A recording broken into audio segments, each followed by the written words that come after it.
आज के इस लीगल वीडियो में हम दंड प्रक्रिया संहिता 1973 के अंतर्गत आने वाले विचारण अर्थात ट्रायल नामक टॉपिक का विस्तृत रूप से अध्ययन करेंगे। तो चलिए शुरू करते हैं। प्रश्न ये पूछा जाता है कि सत्र न्यायालय के समक्ष विचारण की क्या प्रक्रिया होगी। इसका उत्तर है सत्र न्यायालय के समक्ष विचारण की प्रक्रिया। सत्र न्यायालय के समक्ष दो प्रकार के मामलों का विचारण होता है। नंबर 1, वारंट मामलों के गंभीरतम प्रकरण जो धारा 209 के अंतर्गत सत्र न्यायालय को विचारण हेतु सुपुर्द कर दिए जाते हैं। ऐसे वारंट मामलों के विचारण की प्रक्रिया संहिता के अध्याय 18 में धारा 225 से धारा 235 में वर्णित प्रक्रिया के अनुसार विचारित किया जाएगा। नंबर 2 है ऐसे मामले जिनका संज्ञान सत्र न्यायालय धारा 199 की उपधारा 2 के अंतर्गत लोक अभियोजक के लिखित परिवाद पर करता है। इसके विचारण की प्रक्रिया धारा 237 में दी गई है।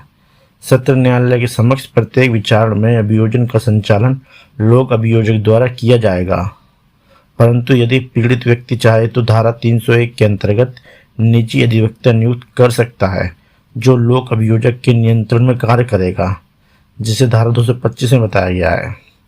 जब अभियुक्त धारा 209 के अंतर्गत सत्र न्यायालय के समक्ष हाजिर होता है या लाया जाता है तब कार्यवाही प्रारंभ होगी। सबसे पहले लोक अभियोजक यह बताएगा कि अभियुक्त के विरुद्ध क्या आरोप है और उनको साबित करने के लिए क्या साक्ष्य पेश करना चाहता है, जिसे धारा 226 में बताया गया है। लोक अभियोजक का कथन सुनने के बाद न्यायालय अभियुक्त की ओर से किया गया निवेदन भी सुनेगा तथा मामले के अभिलेख और उसके साथ भेजी गई दस्तावेजों पर विचार करेगा। इन पर विचार करने के पश्चात यदि सत्र न्यायालय यह समझता है कि अभियुक्त के विरुद्ध कार्रवाई करने के लिए पर्याप्त आधार नहीं है तो कारण अभिलिखित करते हुए अभियुक्त को उन्मोचित कर देगा, जिसे धारा 227 में बताया गया है। मामले के अभिलेख और अभियुक्त के निवेदन को सुनने के पश्चात सत्र न्यायालय को लगता है कि अभियुक्त के विरुद्ध कार्रवाई करने का पर्याप्त आधार है तो यदि मामला सत्र न्यायालय द्वारा विचारणीय नहीं है तो आरोप विरचित करके या विरचित किए बिना मामले को मुख्य दंडाधिकारी या प्रथम वर्ग दंडाधिकारी के पास भेज देगा और वे पुलिस रिपोर्ट पर संस्थित वारंट मामले के विचारण की प्रक्रिया के अनुसार विचारण करेगा। यदि मामला अन्यतः सत्र न्यायालय द्वारा ही विचारणीय है तो वह अभियुक्त के विरुद्ध लिखित रूप में आरोप को विरचित करेगा और अभियुक्त व्यक्ति से पूछेगा कि तुम अपने अपराध को स्वीकार करते हो या विचारण किए जाने का दावा करते हो, जिसे धारा 228 में बताया गया है। यदि अभियुक्त आरोप को स्वीकार करता है तो सत्र न्यायालय स्वविवेक अनुसार अभियुक्त को दोषित कर सकता है, जिसे धारा 229 में बताया गया है। यदि अभियुक्त आरोप को स्वीकार नहीं करता है, विचारण किए जाने का दावा करता है, धारा 229 के अंतर्गत दोषित नहीं किया जाता है तो अभियोजन पक्ष को अपने समर्थन में साक्ष्य प्रस्तुत करने के लिए तिथि नियत की जाएगी, जिसे धारा 230 में बताया गया है। ऐसे नियत तिथि पर अभियोजन पक्ष अपने समर्थन में जो साक्ष्य पेश करेगा उसे सत्र न्यायाधीश लेखबद्ध करेगा, जिसे धारा 231 में बताया गया है।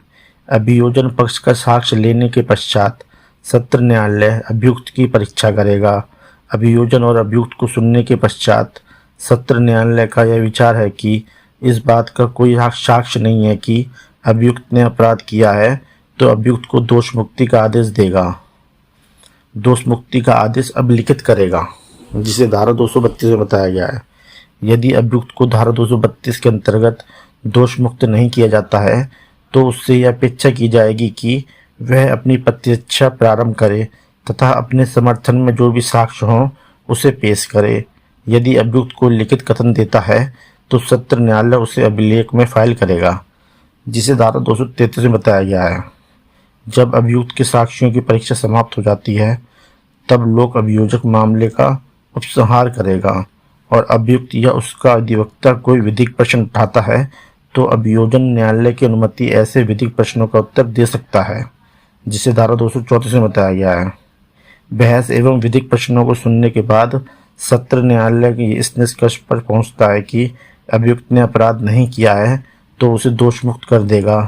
इसके ठीक विपरीत यदि सत्र न्यायालय इस निष्कर्ष पर पहुंचता है कि अभियुक्त ने अपराध किया है तो उसे दोषित करेगा, और यदि सत्र न्यायाधीश धारा 360 में वर्णित परिवीक्षा का लाभ नहीं लेता है तो दंड के प्रश्न पर अभियुक्त को सुनेगा, तत्पश्चात विधि के अनुसार दंड को पारित करेगा। इसमें एक वाद आया था बैंड स्टैंडर्ड कंपनी बनाम यूनियन ऑफ इंडिया। इस मामले में उच्चतम न्यायालय ने धारण किया कि जिस दिन दोषसिद्धि का आदेश पारित किया जाता है उसी दिन दंडादेश का आदेश पारित करना अविधिमान्य होगा। एक अगला वाद आया था मलकियत सिंह बनाम स्टेट ऑफ पंजाब।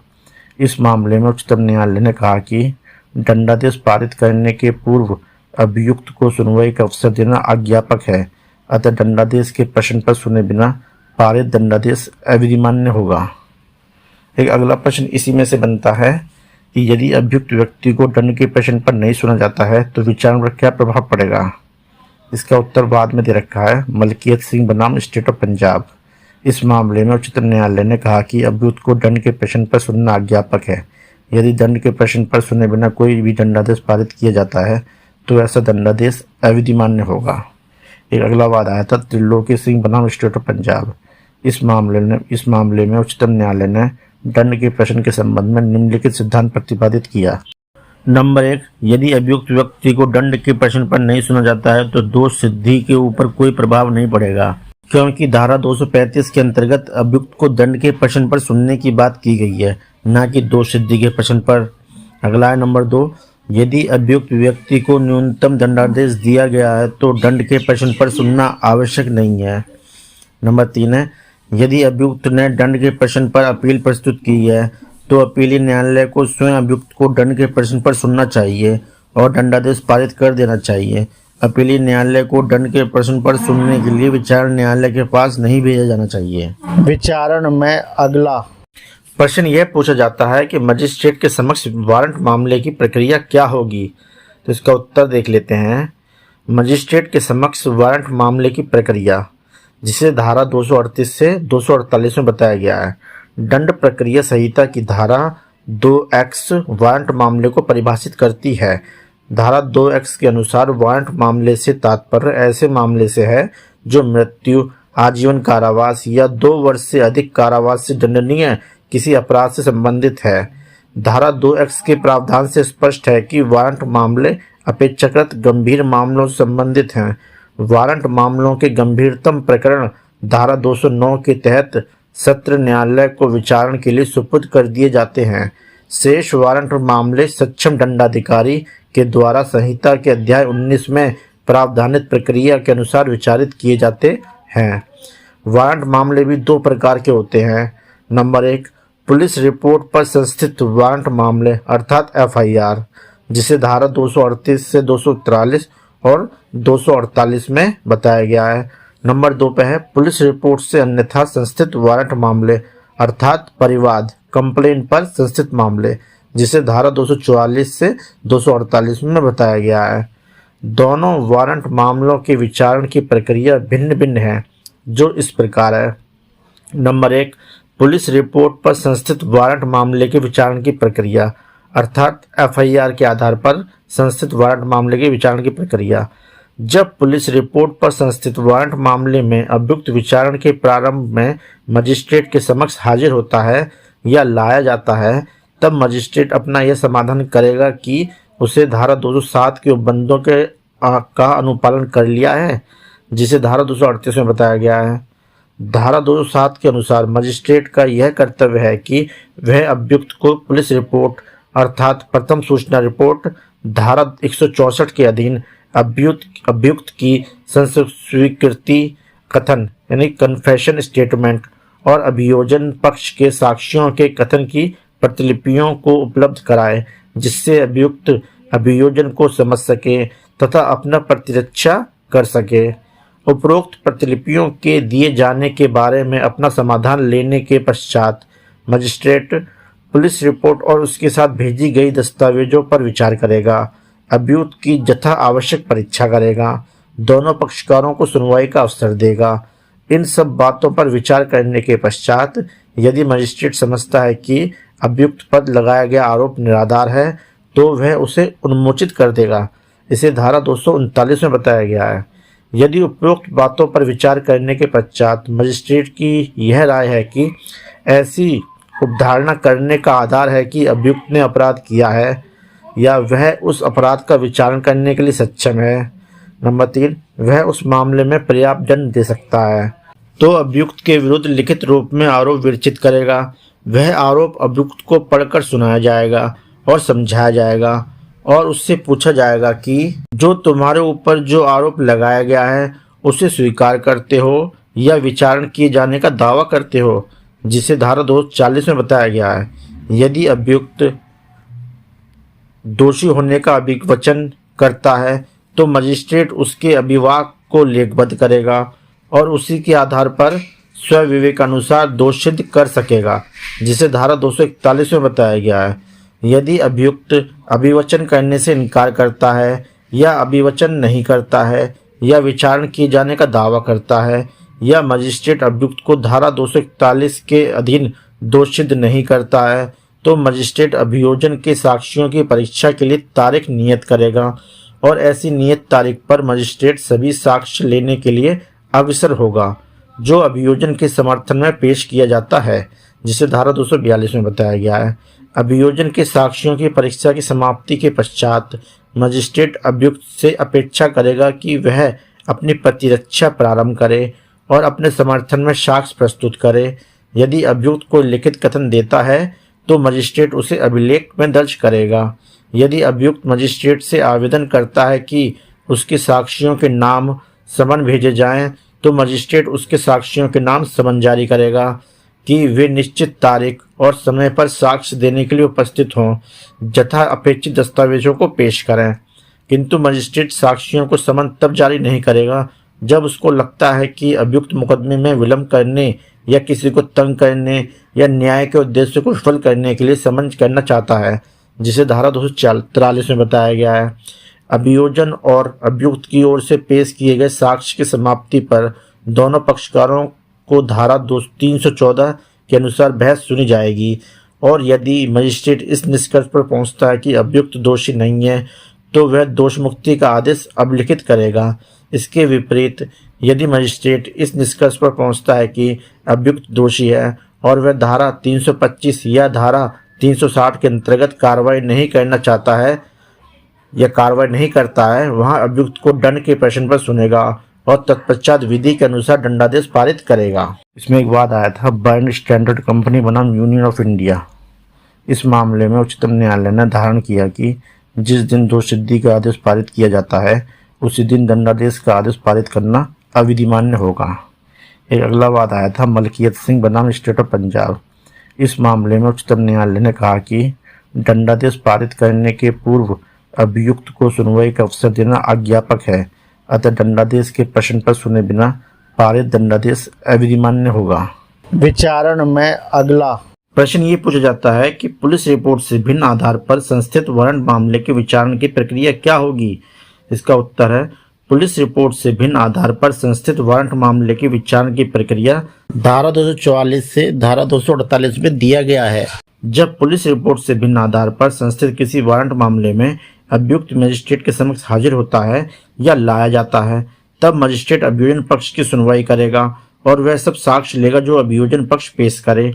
यदि अभियोजन पक्ष साक्षियों को न्यायालय में हाजिर होने का या कोई दस्तावेज या कोई चीज पेश करने के लिए समन जारी करने का आवेदन करता है तो मजिस्ट्रेट आवेदन स्वीकार करके समन जारी कर सकता है। इसे धारा 244 में बताया गया है।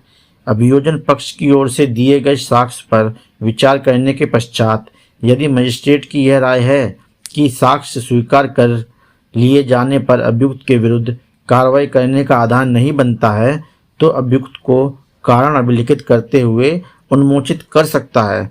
इसे धारा 245 में बताया गया है। यदि अभियुक्त उन्मोचित नहीं किया जाता है और मजिस्ट्रेट की यह राय है कि नंबर ए अभियुक्त ने इस अध्याय के अधीन विचारणीय अपराध किया है, बी पॉइंट वह ऐसे अपराध का विचारण करने के लिए सक्षम है, सी पॉइंट वह इस मामले में पर्याप्त दंड दे सकता है, तो वह अभियुक्त के विरुद्ध लिखित रूप में आरोप विरचित करेगा। आरोप अभियुक्त को पढ़कर सुनाया और समझाया जाएगा और पूछा जाएगा कि क्या वह आरोप का दोषी होना स्वीकार करता है या आगे विचारण चाहता है। यदि अभियुक्त आरोप का दोषी होना स्वीकार करता है तो मजिस्ट्रेट उसके कथन को लिखेगा और यदि उचित समझे तो उसी के आधार पर उसे दोषित कर सकता है। यदि अभियुक्त अपराध स्वीकार नहीं करता है या कुछ नहीं कहता है या विचारण करने के लिए कहता है तो मजिस्ट्रेट उससे पूछेगा कि क्या उन साक्ष्यों में से जिनका साक्ष्य लिया जा चुका है किस साक्षी की प्रति परीक्षा करना चाहता है।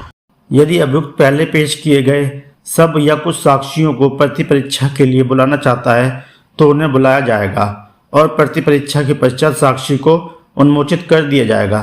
इसे धारा 246 में बताया गया है। इसके पश्चात मजिस्ट्रेट अभियुक्त से भी यह अपेक्षा करेगा कि वे अपनी प्रति परीक्षा प्रारंभ करे और अपने समर्थन में साक्ष्यों को पेश करे। यदि अभियुक्त को लिखित कथन देता है तो मजिस्ट्रेट उसे अभिलेख में दर्ज करेगा। यदि अभियुक्त अपनी प्रति परीक्षा प्रारंभ करने के पश्चात आवेदन करता है कि उसके साक्षियों के नाम समन भेजे जाएं तो मजिस्ट्रेट उसके साक्षियों के नाम समन जारी करेगा कि वह निश्चित तारीख और समय पर साक्ष्य देने के लिए उपस्थित हों तथा अपेक्षित दस्तावेज को पेश करें। किंतु मजिस्ट्रेट साक्षी को समन तब जारी नहीं करेगा जब उसको लगता है कि अभियुक्त मुकदमे में विलंब करने या किसी को तंग करने या न्याय के उद्देश्यों को विफल करने के लिए समन करना चाहता है। इसे धारा 247 में बताया गया है। अभियोजन और अभियुक्त की ओर से पेश किए गए साक्ष्य की समाप्ति पर दोनों पक्षकारों को धारा 314 के अनुसार बहस सुनी जाएगी। अभियोजन एवं अभियुक्त द्वारा पेश किए गए साक्ष्य पर विचार करने के उपरांत मजिस्ट्रेट इस निष्कर्ष पर पहुंचता है कि अभियुक्त दोषी नहीं है तो वह दोष मुक्ति का आदेश अभिलिखित करेगा। इसके विपरीत यदि मजिस्ट्रेट इस निष्कर्ष पर पहुंचता है कि अभियुक्त ने अपराध किया है तो वह अभियुक्त को दोषित करेगा। दोषसिद्धि के पश्चात मजिस्ट्रेट धारा 325 या धारा 360 के अंतर्गत कार्रवाई नहीं करता है तब अभियुक्त को दंड के प्रश्न पर सुनेगा और विधि के अनुसार दंड को पारित करेगा। इसमें एक वाद आया था बैंड स्टैंडर्ड कंपनी बनाम यूनियन ऑफ इंडिया। इस मामले में उच्चतम न्यायालय ने धारण किया कि जिस दिन दोषसिद्धि का आदेश पारित किया जाता है उसी दिन दंडादेश का आदेश पारित करना अविधिमान्य होगा। एक अगला वाद आया था मलकियत सिंह बनाम स्टेट ऑफ पंजाब। इस मामले में उच्चतम न्यायालय ने कहा कि दंडादेश पारित करने के पूर्व अभियुक्त को सुनवाई का अवसर देना अज्ञापक है, अतः दंडादेश के प्रश्न पर सुने बिना पारित दंडादेश अविधिमान्य होगा। विचारण में अगला प्रश्न यह पूछा जाता है कि मजिस्ट्रेट द्वारा समन मामले के विचारण की क्या प्रक्रिया है।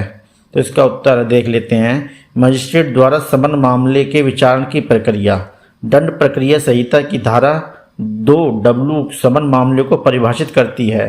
धारा 2W के अनुसार समन मामला ऐसा मामला है जो किसी अपराध से संबंधित है और वारंट मामला नहीं है। स्पष्ट है कि समन मामला वारंट मामले की अपेक्षा कम गंभीर प्रकृति का मामला है। समन मामले के विचारण की प्रक्रिया वारंट मामले की अपेक्षा सरल है। इसके विचारण की प्रक्रिया धारा 251 से धारा 255 में दी गई है। समन मामले में जब अभियुक्त मजिस्ट्रेट के समक्ष हाजिर होता है या उसे लाया जाता है तब अभियुक्त को अपराध की विशिष्टियां बताई जाती हैं जिसका उस पर अभियोग और उसके यह पूछा जाता है कि क्या वह दोषी होने का अभिवाद करता है या विचारण चाहता है। समन मामले के विचारण में आरोप विरचित किया जाना आवश्यक नहीं है। इसे धारा 251 में बताया गया है। जब अभियुक्त दोषी होने का अभिवचन करता है अर्थात दोषी होना स्वीकार करता है तो मजिस्ट्रेट अभियुक्त का अभिवाद यथासंभव अभियुक्त के शब्दों में लेखबद्ध करेगा एवं उसी आधार पर अपने विवेक के अनुसार दोषित करेगा। इसे धारा 252 में बताया गया है। जहां धारा 206 के अधीन अभियुक्त को समन जारी किया गया है तथा अभियुक्त मजिस्ट्रेट के समक्ष हाजिर हुए बिना ही आरोप का दोषी होने का विवेचन करना चाहता है, वह अपना दोषी होने की स्वीकृति करने वाला पत्र और समन में विनिर्दिष्ट जुर्माने की रकम डाक या संदेश वाहक द्वारा भेज सकता है। मजिस्ट्रेट अपने विवेकानुसार अभियुक्त को उसके दोषी होने के स्वीकृति होने के आधार पर उसकी अनुपस्थिति में दोषित करेगा तथा समन में उल्लिखित जुर्माना देने के लिए दंडादेश देगा और अभियुक्त द्वारा भेजी गई रकम उस जुर्माने में समायोजित की जाएगी। लेकिन जहां अभियुक्त का प्लीडर अभियुक्त की ओर से दोषी होने की स्वीकृति करता है वह मजिस्ट्रेट स्वीकृति को यथासंभव प्लीडर के शब्दों में लेखबद्ध करेगा और अपने विवेक के आधार पर दोषित एवं दंडादेश दे सकेगा। इसे धारा 251 में बताया गया है। अभियुक्त को धारा 252 एवं धारा 253 के अधीन दोषित न किए जाने की स्थिति में मजिस्ट्रेट अभियोजन को सुनने एवं अभियोजन के समर्थन में पेश किए गए सभी साक्ष्यों को लेने के लिए तथा अभियुक्त को सुनने और उसके द्वारा प्रतिरक्षा में पेश किए गए सारे साक्ष्यों को लेने के लिए अग्रसर होगा। यदि मजिस्ट्रेट ठीक समझता है तो वह अभियुक्त या अभियोजन के आवेदन पर किसी गवाह को हाजिर होने या दस्तावेज या अन्य वस्तु पेश करने के लिए समन जारी कर सकता है। मजिस्ट्रेट ऐसे आवेदन पर किसी गवाह को समन करने के पहले यह अपेक्षा कर सकता है कि विचारण के प्रयोजनों के लिए हाजिर होने वाले उचित व्यय न्यायालय में जमा कर दिए जाएं। इसे धारा 254 में बताया गया है। अभियोजन और अभियुक्त दोनों के द्वारा प्रस्तुत किए गए साक्ष्य तथा दोनों को सुनने के पश्चात मजिस्ट्रेट इस निष्कर्ष पर पहुंचता है कि अभियुक्त ने अपराध नहीं किया है तो अभियुक्त को दोषमुक्त कर देगा। इसके ठीक विपरीत मजिस्ट्रेट इस निष्कर्ष पर पहुंचता है कि अभियुक्त अपराध का दोषी है और धारा 325 या धारा 360 के बंदों के अनुसार कार्रवाई नहीं करता है तो विधि के अनुसार दंडादेश दे सकता है। मजिस्ट्रेट समन मामले के विचारण के अंतर्गत विचारणे किसी ऐसे अपराध के लिए धारा 252 या धारा 255 के अंतर्गत अभियुक्त को दोषी कर सकता है जो स्वीकृति एवं साबित तथ्यों से अभियुक्त द्वारा किया गया प्रतीत होता है, चाहे ऐसे अपराध का उल्लेख समन या परिवाद में न हो। लेकिन मजिस्ट्रेट ऐसा तभी कर सकता है जब उसका समाधान हो जाता है कि अभियुक्त पर कोई प्रतिकूल प्रभाव नहीं पड़ेगा। इसे धारा 255 में बताया गया है। विचारण में अगला प्रश्न ये पूछा जाता है कि समन मामले एवं वारंट मामले के विचारण की प्रक्रिया में क्या अंतर है। इसका उत्तर है समन मामले एवं वारंट मामले के विचारण की प्रक्रिया में निम्नलिखित अंतर है। नंबर 1, समन मामला ऐसा मामला है जो केवल जुर्माने या जुर्माने सहित या रहित 2 वर्ष तक के कारावास से दंडनीय होता है, जबकि वारंट मामला ऐसा मामला है जिसके अंतर्गत मृत्यु, आजीवन कारावास या 2 वर्ष के अधिक के कारावास से दंडनीय होता है। नंबर 2 है समन मामले के विचारण की प्रक्रिया में औपचारिक आरोप का विवेचन किया जाना आवश्यक नहीं है, केवल अभियोग का सारांश बताना ही पर्याप्त है। इसे धारा 251 में बताया गया है। जबकि वारंट मामले के विचारण की प्रक्रिया में लिखित रूप में आरोप का विवेचन किया जाना आवश्यक है। इसे धारा 240 एवं धारा 246 में बताया गया है। तीसरा अंतर यह है कि समन मामले के विचारण में उन्मोचन का कोई प्रावधान नहीं है, जबकि वारंट मामले के विचारण की प्रक्रिया में अभियुक्त के विरुद्ध प्रथम दृष्टया कोई मामला नहीं बनता है तो अभियुक्त को उन्मोचित किया जा सकता है। इसे धारा 230 एवं 245 में बताया गया है। नंबर 4, समन मामले के विचारण की प्रक्रिया में अभियुक्त को अभियोजन के साक्ष्यों से जिरह का एक ही अवसर प्राप्त होता है, जबकि वारंट मामले के विचारण की प्रक्रिया में अभियुक्त को अभियोजन के साक्ष्यों से जिरह के 2 अवसर प्राप्त होते हैं। नंबर 1, आरोप विरचित करने से पूर्व। नंबर 2, आरोप विरचित करने के पश्चात। 5वां अंतर यह है छोटे मामले में अभियुक्त मजिस्ट्रेट के समक्ष हाजिर हुए बगैर दोषी होने का अभिवचन कर सकता है, जबकि वारंट मामले में ऐसा कोई प्रावधान नहीं है। 6वां अंतर है समन मामले के विचारण की प्रक्रिया में यदि परिवाद पर समन जारी किया जाता है एवं हाजिरी के लिए नियत दिन परिवादी हाजिर नहीं होता है तो मजिस्ट्रेट अभियुक्त को दोषमुक्त कर सकता है। इसे धारा 256 में बताया गया है। जबकि वारंट मामले के विचारण की प्रक्रिया में यदि परिवाद के आधार पर कार्रवाई की गई हो और मामले की सुनवाई के लिए निश्चित तिथि पर परिवादी अनुपस्थित हो तथा अपराध का विधि पूर्वक समन किया जा सकता है या वह संज्ञेय अपराध नहीं है तो मजिस्ट्रेट आरोप विरचित करने के पूर्व अभियुक्त को उन्मोचित कर सकता है। 7वां अंतर है परिवादी न्यायालय की अनुमति से परिवाद को वापस ले सकता है तथा ऐसी स्थिति में अभियुक्त को दोषमुक्त कर दिया जाता है।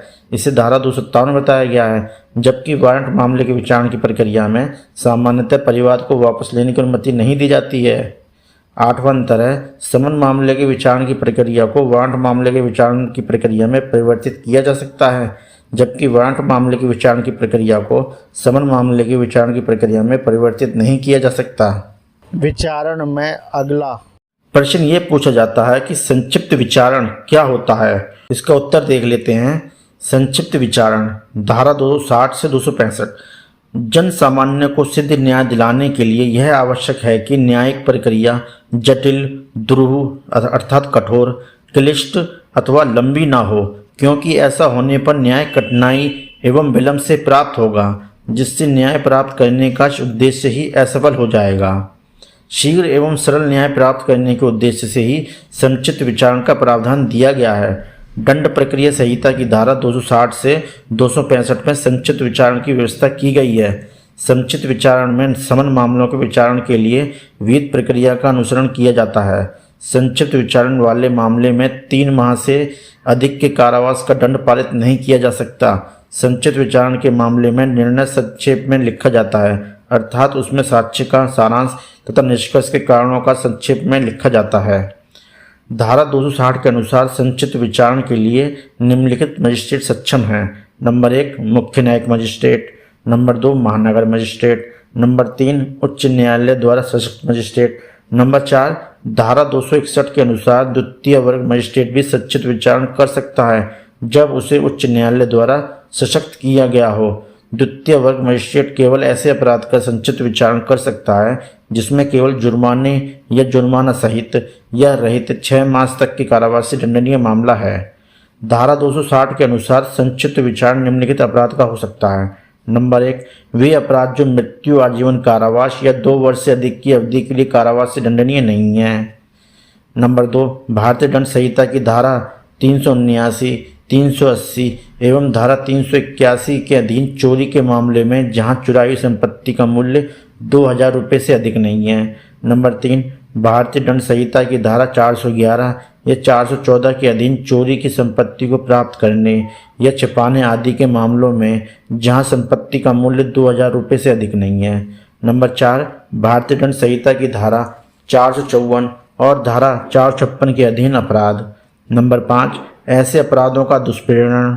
नंबर 6 ऐसे अपराधों में से किसी को करने का प्रयत्न। नंबर 7 ऐसे कारणों से होने वाला कोई अपराध जिसकी बाबत पशु अत्याचार अधिनियम की धारा 20 के अधीन किया गया परिवाद।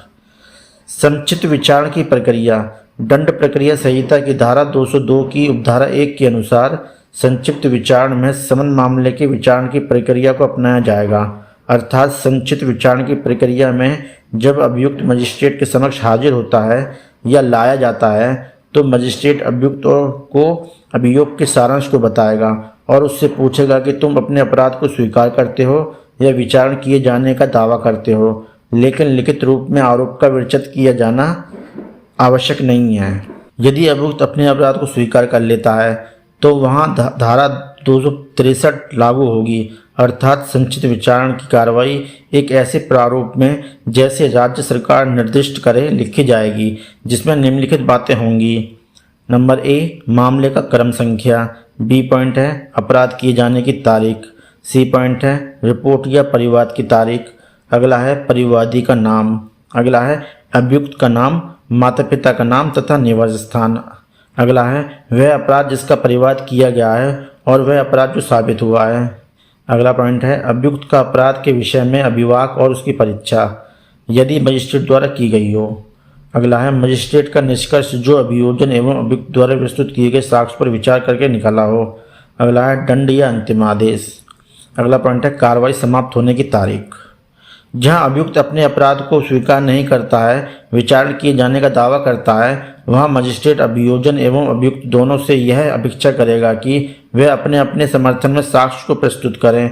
धारा 264 के अनुसार मजिस्ट्रेट सीधे साक्ष्य के सारांश को लेखबद्ध करेगा, साक्ष्य के सारांश पर विचार करेगा और यदि इस निष्कर्ष पर पहुंचता है कि अभियुक्त ने अपराध नहीं किया है तो दोषमुक्त कर देगा।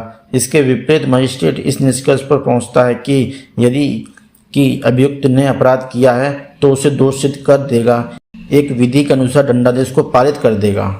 दोस्तों, उम्मीद करता हूँ ये टॉपिक आपको पसंद आया होगा। आपकी सहायता एवं सहूलियत के लिए इस टॉपिक का PDF लिंक वीडियो के नीचे डिस्क्रिप्शन में है। आप चाहे तो वहाँ से PDF फाइल डाउनलोड कर सकते हैं। साथियों, अगर वीडियो पसंद आया तो लाइक और सब्सक्राइब कीजिए।